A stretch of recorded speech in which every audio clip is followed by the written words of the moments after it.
आप सभी को रेमो का नमस्कार। ज्योमेट्री के इस लेसन में आपका हार्दिक स्वागत है।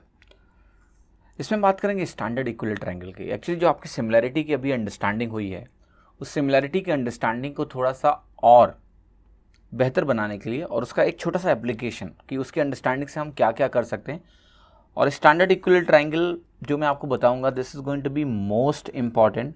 और ये आपको कितने सारे ऐसे क्वेश्चंस होंगे जो क्विकली करा देगा, जो बाकी लोग थोड़ा सा समय लेके निकालेंगे।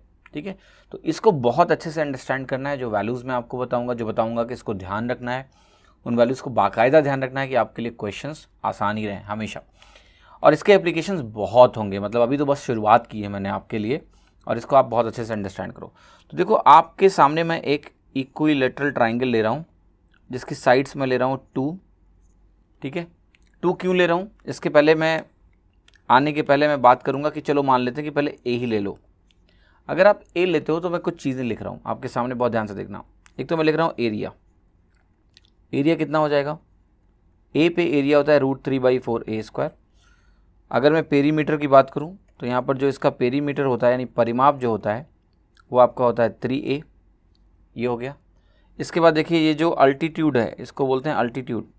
इक्विलेटरल ट्राइंगल में अगर मैं एक समबाहु त्रिभुज लेके चलता हूँ तो जो अल्टीट्यूड की लेंथ होती है, मीडियन और अल्टीट्यूड एक ही होता है उसमें। ठीक है, तो यहाँ पर इसको मैं अल्टीट्यूड लिख रहा हूँ, आप मीडियन भी बोल सकते हो इसको, अल्टीट्यूड, या फिर मीडियन भी बोल सकते हो।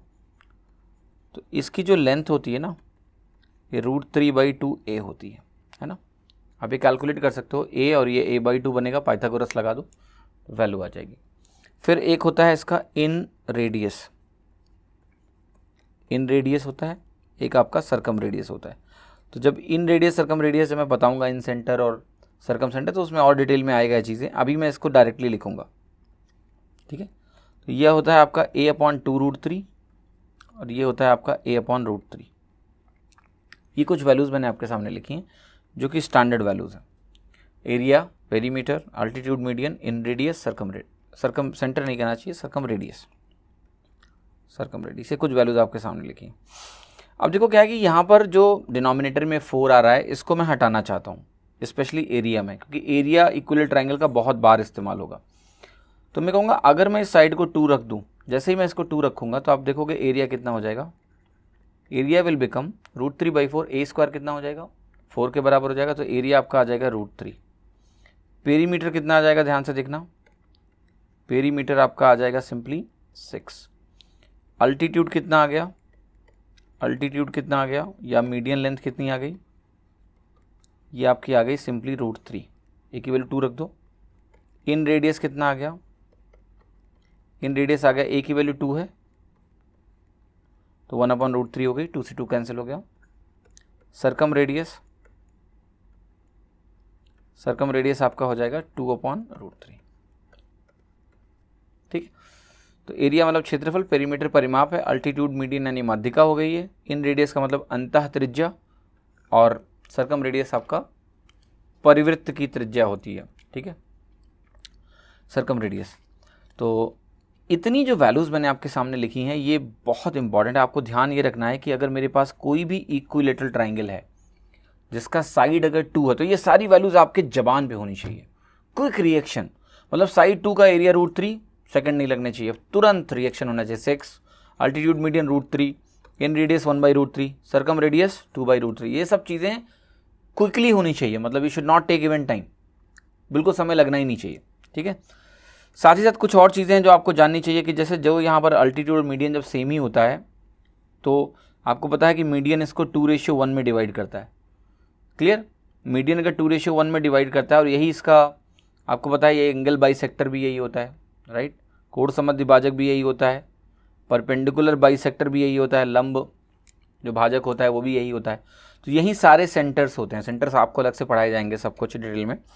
परिवृत्त की त्रिज्या तो 2 हो जाएगी, अंतर्वृत्त की त्रिज्या क्या हो जाएगी आपकी, 1 हो जाएगी। या मीडियन आपको 2:1 में डिवाइड करता है, तो ये परिवृत्त की त्रिज्या हो जाती है, या अंतर्वृत्त की त्रिज्या हो जाती है ना। ये चीज़ें आपको पता है। तो एग्जाम में क्वेश्चन जब आएंगे, जो भी है आपको क्विकली ऐसे रिएक्ट करना है कि आपको ये वैल्यूज तो कम से कम सब फटाफट मालूम हो। आप कहोगे क्या फ़ायदा इन वैल्यूज़ को जानने का, मैं बताता हूँ। लेट्स से मैंने आपको बोला कि एक दूसरा इक्विलेटरल ट्राइंगल मैंने आपको दिया, एग्ज़ाम में ऐसा कुछ नहीं आया, ठीक है।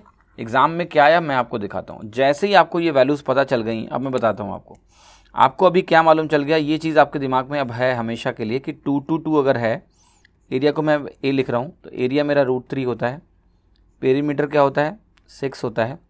फिर मैं तीसरा क्या लिख रहा हूँ, लेट्स से मैं अल्टीट्यूड लिख रहा हूँ, या मीडियन लेंथ, अल्टीट्यूड को AL से लिखा मैंने, वो √3 है, ठीक है। फिर इसके बाद मैं आ रहा हूँ कि मैं लिख रहा हूँ इन रेडियस, तो इन रेडियस जो है मेरा, इन रेडियस और सरकम रेडियस को मैं C लिख देता हूँ, तो इन रेडियस मेरा है 1/√3, सरकम रेडियस है मेरा 2/√3। ये वैल्यूज़ मेरे दिमाग में है, ठीक है। आप इन रेडियस सरकम रेडियस को चाहो तो स्मॉल r और कैपिटल R से भी रिप्लेस कर सकते हो, आपको बस ध्यान होना चाहिए कि इन रेडियस से सरकम रेडियस है। इतनी वैल्यू जो आपके सामने मैंने अभी लिखी हैं, इनको देखो, जैसे अगर ये ध्यान है तो क्या फ़ायदा इसका होगा। मान लिया एग्ज़ाम में एक क्वेश्चन आया, कि आपके पास दिया हुआ है कि एक इक्विलेटरल ट्राइंगल है और उस इक्विलेटरल ट्राइंगल का साइड दिया है मान लिया 12। अगर उस इक्विलेटरल ट्राइंगल का साइड 12 दिया हुआ है तो आपको पता है सारी वैल्यूज़ आप फटाफट कैसे लिखोगे। आप कहोगे यहाँ साइड 2 है, यहाँ साइड 12 है, और दो इक्विलेटरल ट्राइंगल हमेशा क्या होते हैं, सिमिलर होते हैं, बता चुका हूँ आपको। तो सारे लेंथ कंपोनेंट क्या हो जाएंगे, 6 टाइम्स हो जाएंगे, क्योंकि ये 2 से 12 6 टाइम्स है। तो मैं इसको बोलूँगा scale factor is equal to 6। तो अगर स्केल फैक्टर 6 है तो सारे लेंथ कंपोनेंट क्या होंगे, 6 गुना होंगे, और एरिया कितना हो जाएगा, 36 टाइम्स हो जाएगा। तो यहाँ जो एरिया √3 है, यहाँ वो 36 √3 हो जाएगा। देखो कितना क्विकली आप लिख पा रहे हो, क्योंकि यूजुअली आप देख लेना एग्जाम में नॉर्मली हमेशा क्वेश्चन जो आता है उसमें 2 का मल्टीपल चल जाता है, मोस्ट ऑफ द क्वेश्चन में ऐसा ही होता है। और आपको बताता हूँ उसकी कितनी एप्लीकेबिलिटी है। पेरीमीटर एक लेंथ कंपोनेंट है, एरिया क्या है, लेंथ स्क्वायर कंपोनेंट, इसलिए मैंने 36 लिखा, 6 स्क्वायर। बाकी सारे लेंथ कंपोनेंट है, perimeter, altitude, radius and all. जब भी एरिया आएगा तभी स्क्वायर टाइम्स करोगे। ये 6 है, 6 टाइम्स हो जाएगा, तो पेरीमीटर 36। अल्टीट्यूड एक लेंथ कंपोनेंट है, √3 है, यहाँ 6 टाइम्स है लेंथ कंपोनेंट, तो ये भी 6 टाइम्स होगा, 6 √3 हो जाएगा। यहाँ ये 1/√3 है, ये 6 टाइम्स होगा तो 6/√3 बनेगा। 6/√3 को अगर चाहो तो फर्दर सिंप्लीफाई करके आप 2√3 भी लिख सकते हो। ये वैल्यू क्या है, 2/√3 है, 6 टाइम्स होगा, 12/√3 बनेगा। तो ये तो आप 12/√3 बोल दो, या आप बोल दो 4√3। मेरा कहने का मतलब है कि मैं किसी भी फॉर्मूले की मुझे ज़रूरत नहीं पड़ी, और स्टैंडर्ड वैल्यू अगर मेरे दिमाग में है तो मैं फटाफट इन सारी वैल्यूज़ को लिख सकता हूँ।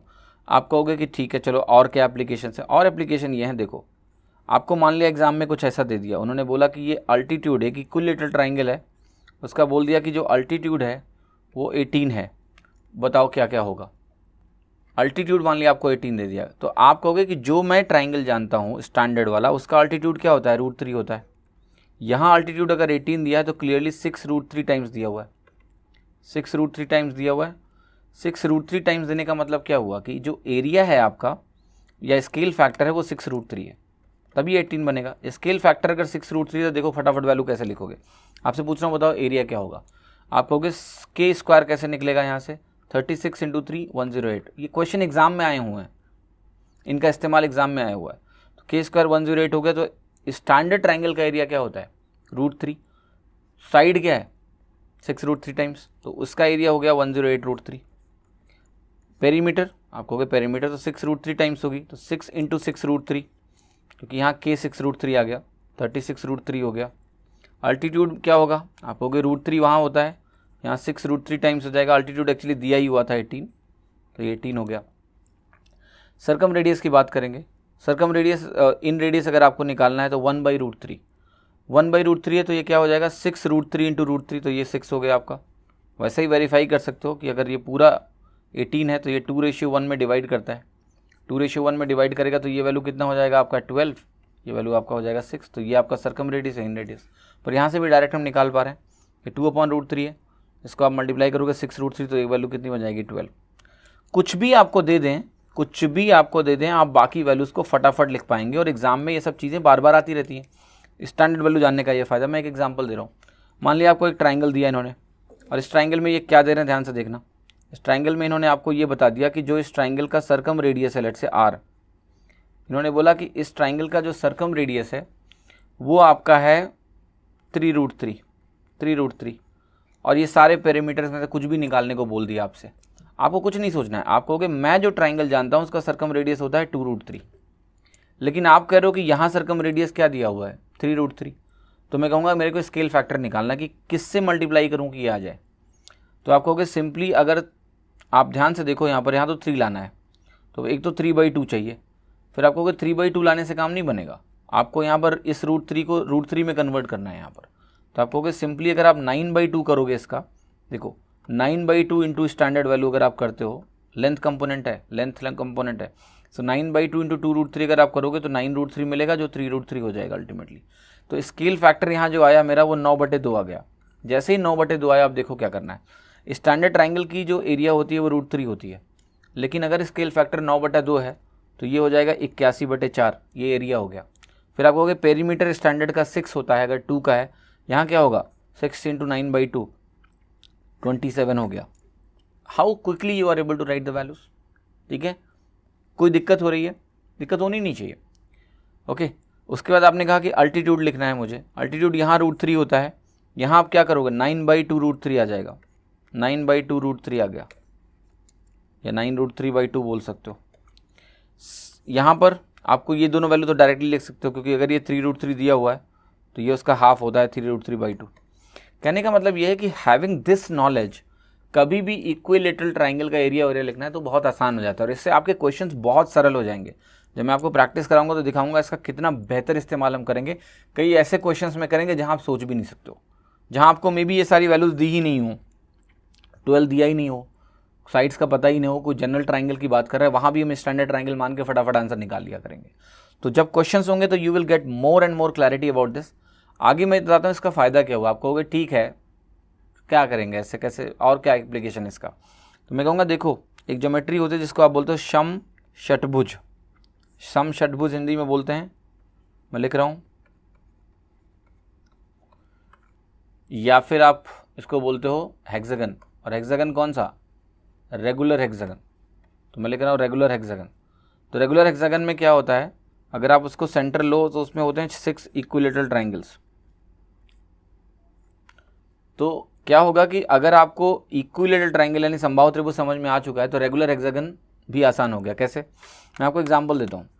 मान लिया मैंने आपको एक रेगुलर हेक्सागन दिया और मैंने बोला कि इसका जो साइड है वो 12 है, बताओ इसका एरिया क्या होगा।